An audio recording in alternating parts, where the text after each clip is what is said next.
I'm Warren Haynes, and the new Gov't Mule CD is called Shout. We started working on Shout. I had written about 5 or 6 songs that were ready to go, and then we wrote another 5 or 6 together that came about really quickly. I know you had too much to drink.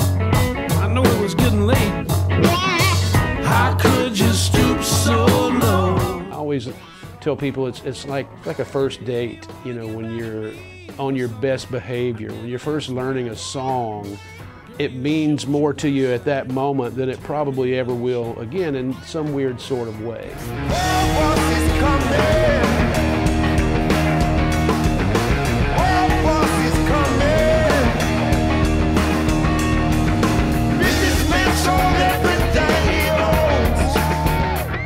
Mule hasn't recorded in quite a few years. The last record we did was something like 2009, I believe. Having just taken a year off, which I think was a really rejuvenating sort of experience for us. Gov't Mule has never had a year off in its entire existence. It just kind of allowed us to really think in a more focused way what kind of record we wanted to make. You know, like any artist or band, you want to kind of break new ground and not repeat yourself. And so for us, with each record, we like to go into a place musically that we've never gone before. And it's kind of in honor of great rock and roll vocalists. But originally it was just going to be a Gov't Mule CD. We hadn't thought about any special guests or any surprises. Come up is the brand new play. Lesson we've learned from yesterday.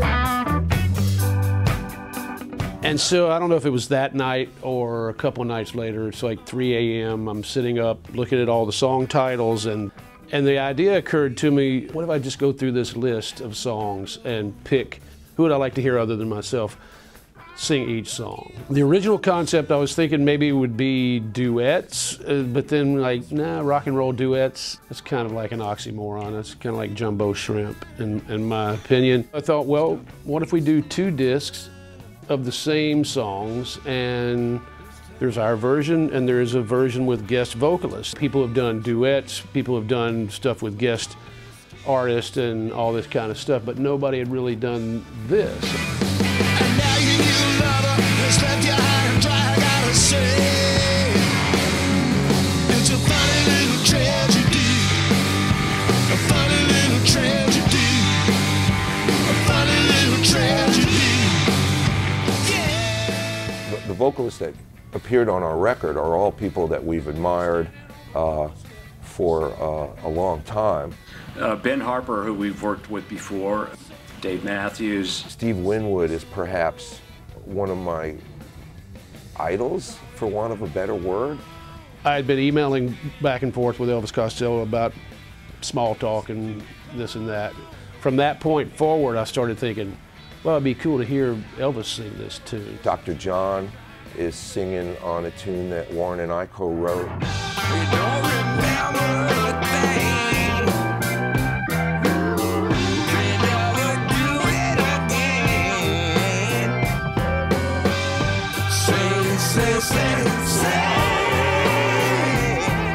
And our fan base is growing, and hopefully they will see us expanding and want to run with us. I think through the years, Gov't Mule fans really expect that to happen. We put on a lot of big shows with special guests, and Warren's really good at putting together all these different artists with different songs, and it's a show, you know, and a lot of people come nowadays to see our show and expect that.